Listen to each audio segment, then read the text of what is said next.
যেই প্রতিবেদনটি প্রচার করা হয়েছে যমুনা টিভিতে সড়কে মহাসড়কে চাঁদাবাজি নিয়ে, এটির পর সিরাজগঞ্জে 9 জনকে আটক করা হয়েছে যেমনটি জানি রুবেল। এই চাঁদাবাজি নিয়ন্ত্রণ করা যাচ্ছে না কেন? প্রশাসন আসলে কি বলছে? প্রতিবেদন প্রচারের পরে আটক করা হলো, এর আগে কেন সম্ভব হলো না?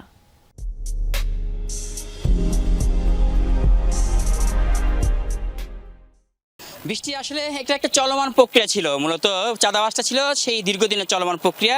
দীর্ঘদিন যাবতই এই চাঁদাবাজরা শুধু মানুষ পরিবর্তন হয়েছিল, চাঁদাবাজ কিন্তু পরিবর্তন হয়নি।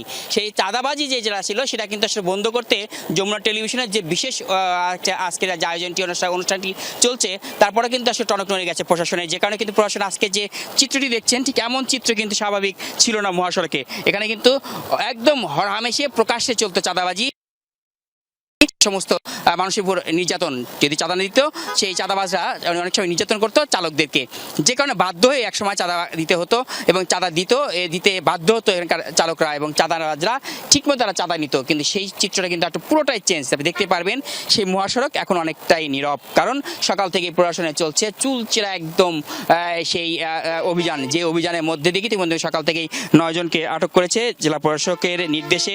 তিনি কিন্তু বলছেন যে কোনোভাবেই কোনো চাঁদাবাজকে সিরাজগঞ্জে থাকতে দেওয়া হবে না। তার এমন হুঁশিয়ারি পর থেকে কিন্তু আসলে এমন চিত্র আমরা লক্ষ্য করছি। তবে এই লক্ষ্যটির চিত্রটা কতক্ষণ থাকবে বলবাদ, সেটা কিন্তু নিয়ে অনেকটাই শঙ্কা রয়েছে সাধারণ মানুষের মাঝে।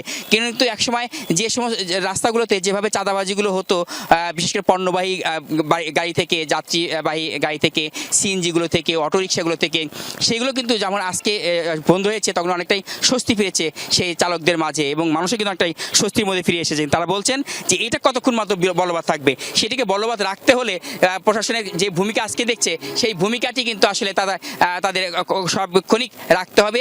তবে কিন্তু আসলে এই মহাসড়কে যে চাঁদাবাজ সেটি মুক্ত হবে এবং মানুষ যে অস্থিরতার মধ্যে রয়েছে, যে চাঁদাবাজ বলতে বলতে যারা অস্থিরতা রয়েছে সেখান থেকে অনেকটাই কিন্তু স্বস্তি ফিরে পাবে। তবে প্রশাসন বলছেন তাদের এই অভিযানগুলো চলমান থাকবে।